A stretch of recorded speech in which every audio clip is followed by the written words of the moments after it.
licences en OEM, c'est-à-dire quand elles viennent avec les machines, et on vend les licences en contrat entreprise, tout ce qui est open volume, tout ce qui est adapté aux entreprises. Ok? Donc c'est trois niveaux de prix différents. Je vais très rapidement dire que ça va s'étaler en termes de prix autour de 750 000 pour vraiment les versions Windows Server standard, soit en OEM, soit en open simple, jusqu'à aller vers 1,5 million, 2 millions avec des versions entreprises un peu plus solides en open avec un certain nombre de licences d'accès client. Voilà un peu la gamme de prix approximatif. Et c'est vraiment approximatif. Et je reviens encore en disant que nous, Microsoft, ne vendons pas directement, mais nous avons un ensemble de partenaires certifiés au Cameroun qui vendent nos produits. On va donner la parole ici pour la deuxième série de questions. Bonjour. Alors, moi j'ai trois questions. Elles ne vont peut-être pas être aussi pertinentes que celles du précédent, parce que quand je m'enregistrais tout à l'heure, je me suis rendu compte qu'il y avait beaucoup de IT managers. Moi, je m'occupe de marketing dans une compagnie d'assurance au Cameroun. J'ai été très intéressé par ce que vous faites, et c'est vers cela que iront mes questions en fait.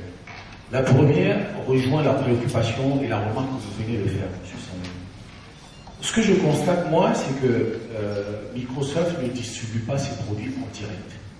Donc là, ma première question rejoint essentiellement la distribution. Mon souci est de savoir, est-ce que vos distributeurs ont véritablement les qualités et le savoir-faire que vous imposez de façon universelle? C'est très important. Pourquoi? Parce que je donnerai un exemple que vous connaissez d'ailleurs, parce que l'année dernière, la compagnie pour laquelle je travaille a acheté Exchange, non, il y a 2 ans, si je me trompe, qu'on a mis 2 ans à déployer. Pas par le tort du distributeur, mais parce que les informaticiens de la compagnie dans laquelle j'étais n'avaient même pas le temps d'aller se former. C'est pour ça que ma première question, c'est la distribution et derrière la formation. Parce que quand je vois que vous organisez un lancement comme celui-là qui est très intéressant, et je remercie encore M. Sousso pour ce que moi j'ai pu voir, étant pourtant informaticien, le problème c'est que je pense qu'il y a un énorme fossé entre ce que vous présentez et l'utilisateur final en matière de formation. Parce que les gens qui sont dans la salle sont des prescripteurs. Et ça rejoint la question du monsieur tout à l'heure. Ils ont du mal, ils ont vraiment du mal à convaincre les décideurs par rapport à l'acquisition des outils aussi modernes. Ça, c'est la première question.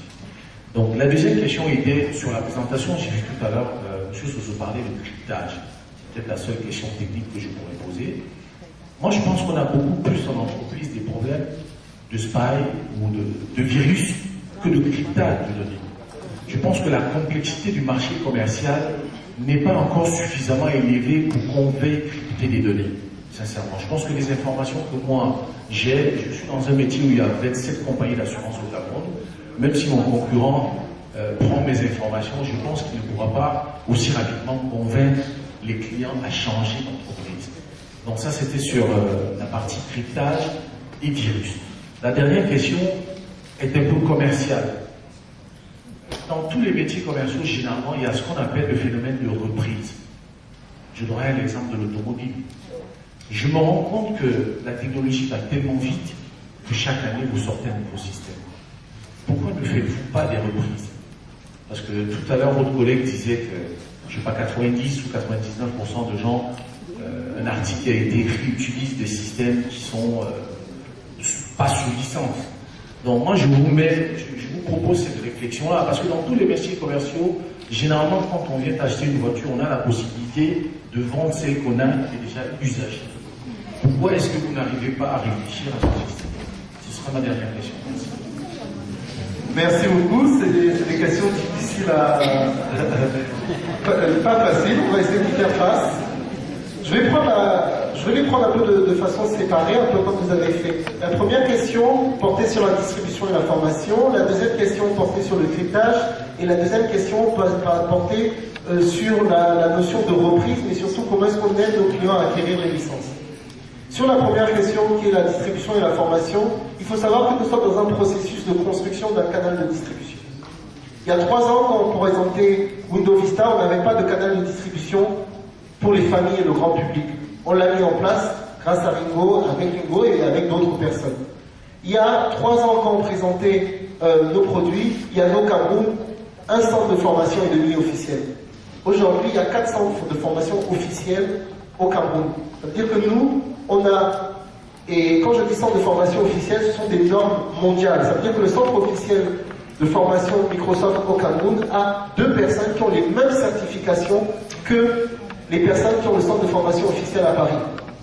Okay, donc on porte le même niveau d'exigence pour notre réseau de distribution local que international. C'est vraiment la même chose. Le programme partenaire Microsoft est aligné à les mêmes exigences.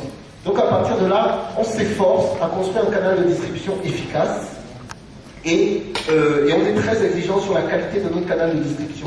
On a créé des catégories pour ne pas exclure quelqu'un qui voudrait commencer à revendre du Microsoft. Donc on a créé par exemple des catégories de partenaires enregistrés, partenaires certifiés et partenaires Gold Certified. Et on aligne. Gold Certified, c'est pour les grandes entreprises avec des besoins complexes. Certifié, c'est de façon générale pour adresser le marché. Et enregistré, c'est un ensemble de partenaires qui ont une stratégie pour avancer. Donc on a un canal de distribution très organisé. Les normes et les exigences sont mondiales. Sur la partie de la formation, on est passé